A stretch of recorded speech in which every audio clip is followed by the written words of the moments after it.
dabarsine idira biyya lafaa hunda saayyoosine walii wajjin jiraachuuf yoo dhumes yeroon keenya adaraa jajjabaadhaa hin dhufa furiin keenya bu'aa bayii jireenyaa wajjiniin dabarsine idira biyya lafaa hunda saayyoosine walii wajjin jiraachuuf yoo dhumes yeroon keenya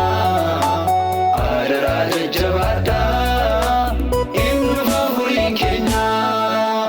nagaa nagaa tobbolaa koo nagaa nagaa nagaa nagaa tobbolaa koo nagaa nagaa nagaa nagaa tobbolaa koo nagaa nagaa nagaa nagaa tobbolaa koo nagaa nagaa biyya lafaatti wal arguu baannus gubbaa waaqaatti wal argina nagaa nagaa.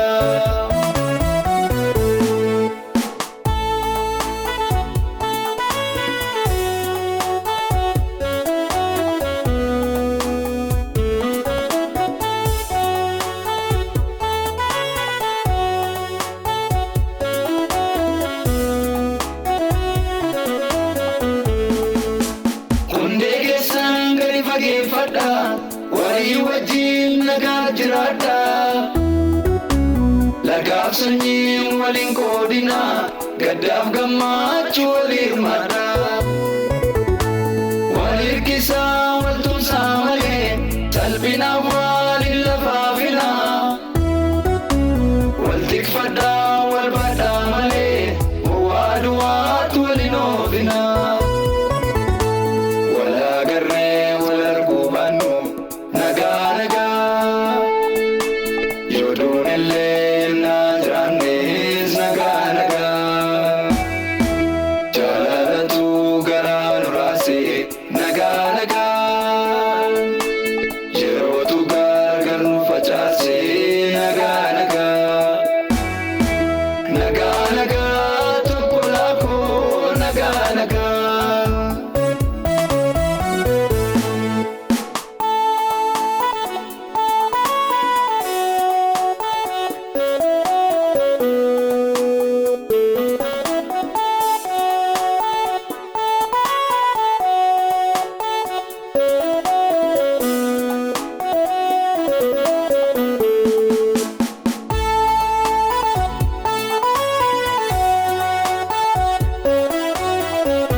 Churmane yota elle gaaf gadda keenya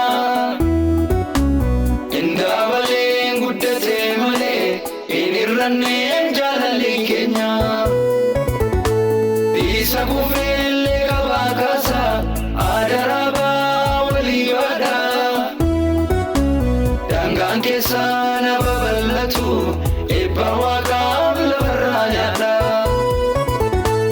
dukkanni keessin aaniif fuuldurri keessan ifaa ta'u galgalli keessan haa bareedu dhumni keessan si'oonaa ta'u hidda yaafadhaa lafa dhaalaa sanyiin keessan misiyaa lalisu uumataan keessan lafa laalu waaqayyo isin haa eebbisu. Dukkanni keessan hin aaniin fuuldurri keessan ifaa ta'u